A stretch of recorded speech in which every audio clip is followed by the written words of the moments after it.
2 minutes remaining. Katakutan will lean in. And Caloocan with that impending date with Pangasinan. It's either number 4 in the North Division or they will have to go to the play-in. And that's gonna be in Pangasinan, if I'm not mistaken, on Tuesday. So that's just a 2-day turnaround lang ito. 2 to 3 day turnaround for Caloocan. And I expect that game to really be more playoff-like. Because at some point, regardless kung sino bumagsak sa play-in, magmi-meet at magmi-meet pa rin yan eh.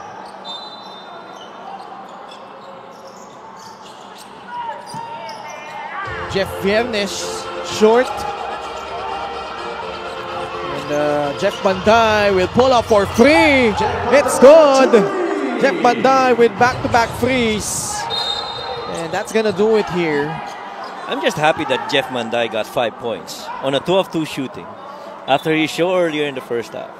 5 points, wow, 6. 6 na pala. Dalawang tres eh. Oh, dalawang tres. 6 na pala. That's right. And this was the second one. And that 3 is alive for Jeff Banday. Buhay na buhay. Mintis yung free throw ni Jeff Viernes. Sigurado nag-uusap na sila sa OP pa niya. Bakit? Ano bang pinag-uusapan nila dyan na dapat nating malaman, ha? Kasi yung 3-point shot making ni Jeff Banday nagpatuloy. Okay. Skip, Paul for 3. Lista mo na ba? Hindi. Pero itong mamang ito, si JJ Manlangit, maganda rin yung kanyang production.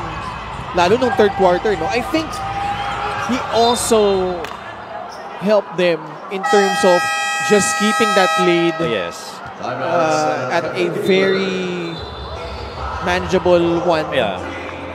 Na nahirapan yung Sarangani makabalik. We have a timeout. We'll be back.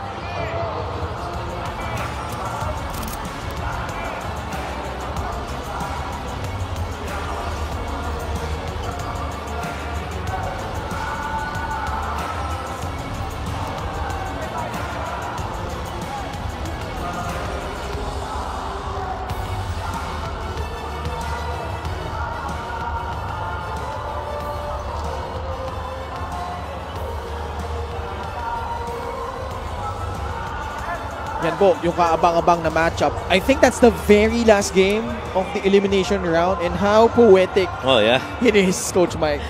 And how important is that game, though, for both those teams?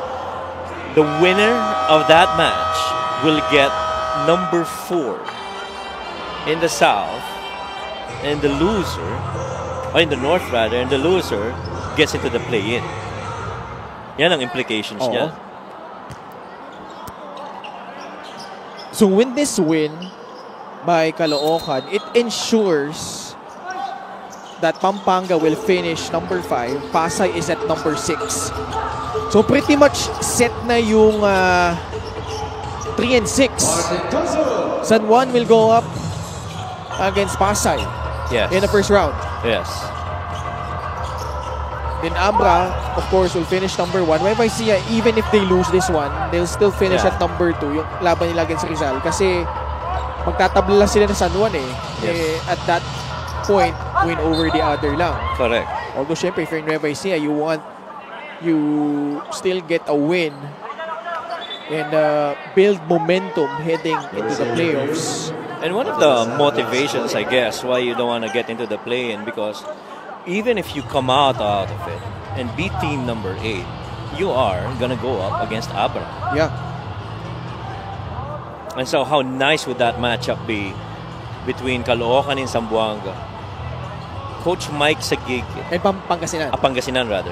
Coach Mike Sagigit and his boys and the system going up against Coach Gerson and Vic Manuel and the rest of the guys. Boy, there's going to be fireworks in that match. Yeah. So yun na yung first sure matchup natin in the first round. San Juan versus Pasay. It's gonna be a good one. Indeed.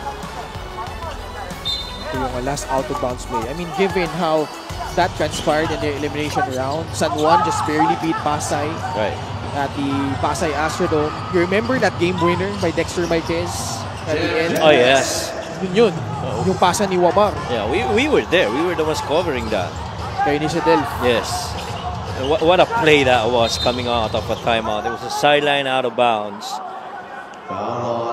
And really, as early as then, we were talking about it na in the end, may playoff implications which is ito na nga. No? Manlangit at the line. Itong masakit for Caloocan. Kung sakasakali, siyempre ayaw nila mangyari, matalo siya sa Pangasinan, sila yung magiging number 7. Correct. So babalik ka doon sa talo nila sa Ilagan, Isabela, Correct. and also that loss they had against Bulacan. Yeah. And those are yung mga ika nga what might have been or the one that got away. Totga? Oo, diba? Ano mabigat dun eh. Foul on number 1. Romel Galahat, penalties third. And even that 2-point loss against Bulacan. Shooting 2. Orin Katakutan.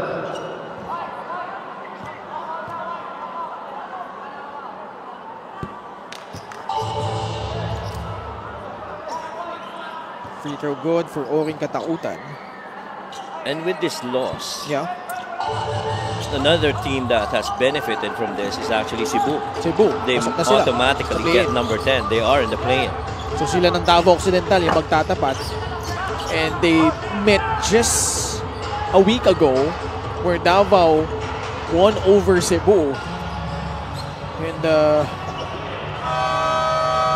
that's why those two are duking it out in that last play-in spot in the South Division. But here in the North, Caloocan able to handle their business and they keep that dream of finishing number 4 in the division alive with this important victory over the Sarangani Gripper. And thanks to this guy